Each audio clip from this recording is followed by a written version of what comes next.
Hayigsoon maayong adlaw or maayong gabi kung asa man ka karon nga lugar. Gusto lang ti encourage nga ang pulong sa Ginoo mao kini ang kanang sufficiente sa matagos sa ato. Because ang pulong magahatag sa ato og kanang comfort, no, magahatag sa ato og kanang strength sa matag adlaw.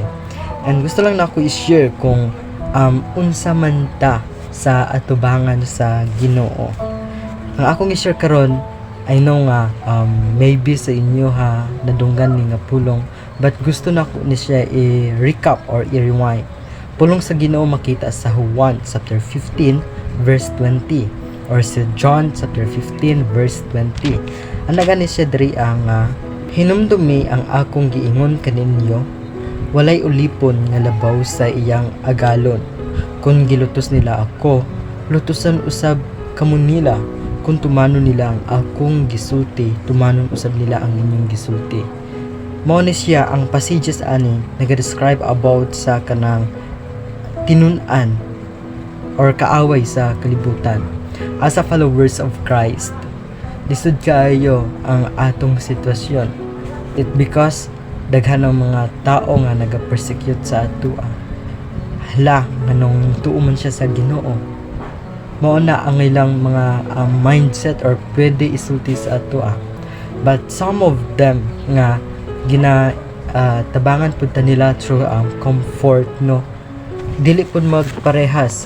But ang giingon sa pulong sa Ginoo diri as long as ang atong purpose tumong sa iya mo ni ang iyang giingon diri sa verse 18. No, kung nasilag kaninyo ang kalibutan, hinumdumi nga ako'y unang gikasilagan niini.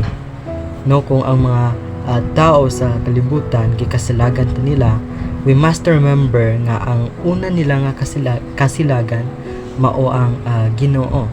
That's why as a mga Christian, atong i-adopt ang pulong sa Ginoo nga nag-remind sa ato nga wala tay angay nga kanang ikabalaka to do ministry para ma-build ang kanang word of God, no, para mas mailhan pa jud ang Ginoo.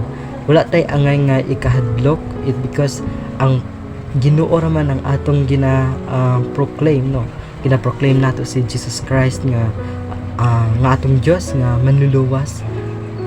Even ang mga tao gikasilagan ta nila, wala tay labot ato it because kung gikasilagan ta nila, ang una nila nga kasilagan mao ang Ginoo. That's why I encourage sa mga co-believers, no, nga grabe kayo ka-devoted sa Ginoo nga night time nawadaan sila og kanang hope or nawadaan sila og kanang kadasig it because nganong nangalagad man ko sa Ginoo.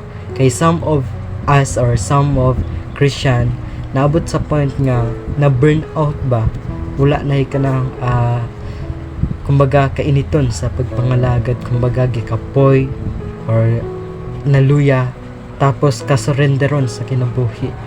Would like to inform you nga ang pulong sa Ginoo nag-remind sa ato ang luyo sa atong mga kakapoy, luyo sa atong pagsangyaw sa iyang pulong even sa asa nga lugar sa social media, sa street preaching, tanan-tanan, no, tanan-tanan nga ang atong motives or ang atong purpose mao jud ang Ginoo. It because kung wala ta nila tuuhan or sa atong pag-share sa atong mga testimony walay mutuo sa Ginoo or gikasilagan ta nila, we must remember nga kung gikasilagan ta nila, ang una nila nga gikasilagan mao ang Ginoo. And kini nga scriptures nag-remind sa ato sa atong pagpangalagad or sa atong pag-share sa pulong sa Ginoo, wala tay angay nga ikahadlok or wala tay angay nga kanang ikabalaka. It because ang atong share sa ilaha ang Ginoo. So that's why ang atong purpose kung ang atong kinabuhi sa pag-share sa pulong sa Ginoo, sa pag-share kay Jesus Christ sa mga tao nga wala pa mutuo sa iyaha.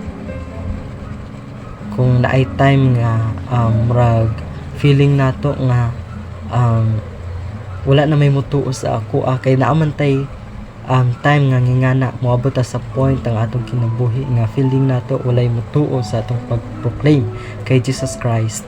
It's okay, it because ginabuhat nato ang atong purpose nga ma-share ang iyang pulong sa uban ng mga tao.